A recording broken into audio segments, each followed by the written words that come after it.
Dear students, एक बार फिर से आपका स्वागत है राहुल ट्यूशन सेंटर की ट्यूशन क्लासेस में। और हम पढ़ा रहे हैं आपको गणित प्रकाश ग्रेड 8 कक्षा 8 के लिए गणित प्रकाश। और हम इसमें सीख रहे हैं ए स्टोरी ऑफ नंबर्स की स्टोरी। तो बहुत सारे चीज़ें हम सीख चुके हैं अब तक। हमने सबसे पहले जो स्टोरी में सीखा है, इसमें क्या सीखा, रोमन नंबर्स लिखने सीखे। उसके बाद में हमने इजिप्टियन नंबर्स लिखने सीखे। उसके बाद में हमने मेसोपोटामियन नंबर्स लिखने सीखे। उसके बाद हम आगे किस पे, मायान नंबर, यानी जो माया सभ्यता के नंबर थे वो भी हमने सीख ले। चाइनीज नंबर भी इसी तरीके से हमारे पास में, लेकिन उससे संबंधित कोई क्वेश्चन नहीं है तो हम उसे हम आपको बता नहीं रहे हैं। अगर आगे कभी भविष्य में अगर जरूरत पड़ी तो हम उसे भी समझा देंगे, ठीक है। और उसके बाद में इंडियन नंबर सिस्टम को समझाने की जरूरत नहीं है, वो आप जानते ही हैं अच्छे तरीके से। जो हिंदू अरेबिक बोलते हैं जिसे, वो आप अच्छे तरीके से जानते ही हैं। तो अब हम पहुंच चुके हैं बिल्कुल इसके लास्ट में, और जो अंतिम फिगर इट आउट है उस पर हम पहुंच चुके हैं। Page number 80, figure it out.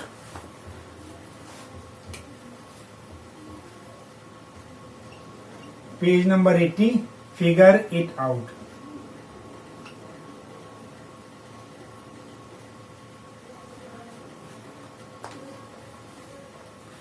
तो इसमें कुल मिलाकर के 4 क्वेश्चन हैं। जो फर्स्ट क्वेश्चन है वो इस प्रकार है, why do you think the Chinese alternated between the zong and heng symbols? If only the zong symbols were to be used, how would 41 be represented? Could this numeral B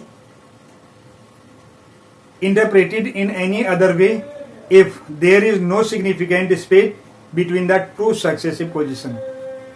तो जब हम इस number पर, इस question पर आ ही गए हैं तो हमें चाइनीज के बारे में भी थोड़ा बहुत सीखना ही पड़ेगा, चाइनीज लैंग्वेज के बारे में।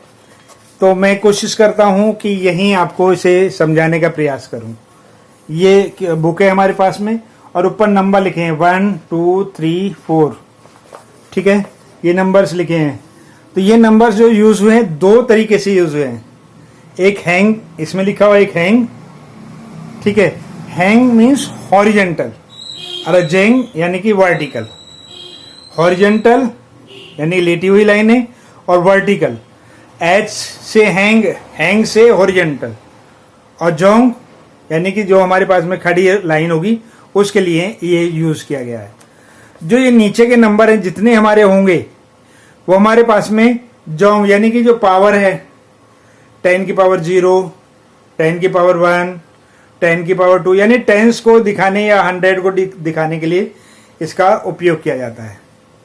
तो अब वो कह रहा है कि ये सारे के सारे अगर हम इसी में यानी कि सारे के सारे क्वेश्चंस को हम किस में लिखें, जेंग में ही लिखें। तो कैसे लिखेंगे? अगर 41 को लिखेंगे तो कैसे लिखेंगे? तो अब हम देख लेते हैं।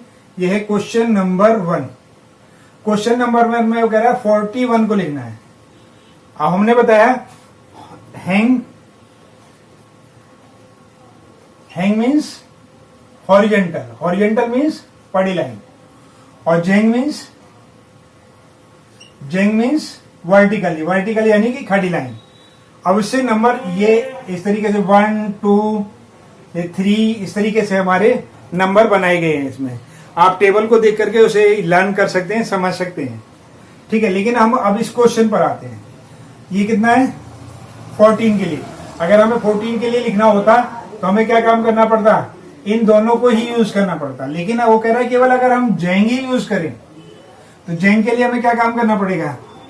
4 अलग और 1 अलग। तो ये कंफ्यूजन भी क्रिएट हो सकता है अगर यहाँ बीच में प्रॉपर स्टेप यानी कि स्पेस नहीं मिलेगा तो हम इसे क्या पढ़ेंगे? 41 नहीं। फिर हम अगर प्रॉपर स्पेस नहीं है इनके बीच में तो हम क्या पढ़ेंगे? इसे 41 की जगह क्या पढ़ जाएंगे? 5 पढ़ जाएंगे। इसलिए जेंग का हम उपयोग नहीं करते, सिंपल जेंग का प्रयोग नहीं करते, दोनों को हैंग और जेंग का प्रयोग करते हैं। यानी कि जो क्वेश्चन नंबर 1 है उसमें केवल यही समझाने के लिए बोला गया है, यही हमने आपको समझा दिया और इसमें कुछ नहीं पूछा है। ठीक है, ये चीज क्लियर हो गई। बाकी टेबल में सब कुछ लिखा हुआ है, उससे आप समझना चाहेंगे तो बहुत अच्छे तरीके से समझ सकते हैं। यहां पर एक क्वेश्चन भी दिया हुआ है इन्होंने, यहां देखिए ये कितना है, 2 है ये वाली लाइन, और ये वाली लाइन कितने के लिए हमारे पास में, ये वंस के लिए है। पहला बॉक्स वंस के लिए यूज करेंगे, दूसरा या टेंस के लिए यूज करेंगे, तीसरा 100 के लिए, और चौथा 1000 के लिए यूज करेंगे। तो हमें इस चीज का भी ध्यान रखना है, ठीक है, क्योंकि अगर यहां पर देखो कितना है, जेंग कितने, 4, ठीक है, तो 4 गुणा 1 यानी कि कौन सी वाली लाइन होगी, ये वाली लाइन। ये कितना हमारे पास में 4 है, 4 गुणा 1 यानी इस वाली लाइन में, वंस वाली लाइन में, तो 4 गुणा 1 हो गया हमारे पास में।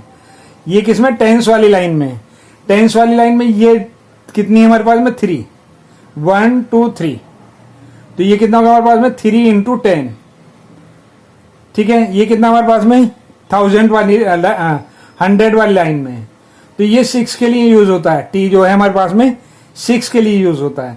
और 6 कितना हमारे पास में, ठीक है, यहां पर 6 है, और ये कौन सी लाइन है, 10⁻3। और इसी तरीके से ये हमारे पास में, इसमें कितना है, 2, और ये किसके लिए यूज हुआ हमारे पास में, ये यूज हुआ 10⁻3 के लिए। और सबको अगर हम जोड़ें तो 4 हो गया, ये 30 हो गया, ये कितना होगा, 600 हो गया, ये कितना होगा, 2000, ये होगा 2634, और वही यहां पर इसमें लिखा है। तो ये चीज क्लियर हो जानी चाहिए, आपके समझ में आ जानी चाहिए। लेकिन हमने अगर सिंपल ही करते तो ये इनके लिए बॉक्स की जरूरत है। अगर हमें बॉक्स बना करके अगर हम लिखेंगे तो हमें थोड़ा आसानी होगी, यानी यहाँ 1 लिखेंगे, और खाली अगर हम इसका जेंग का उपयोग करते हैं तो हमें ये बॉक्स में यूज करना चाहिए, तभी जो मिसअंडरस्टैंडिंग होगी, ठीक है, वो हमारी दूर हो पाएगी। क्योंकि गैप तो इसमें है नहीं, तो अब क्या करेंगे हमें, ठीक है।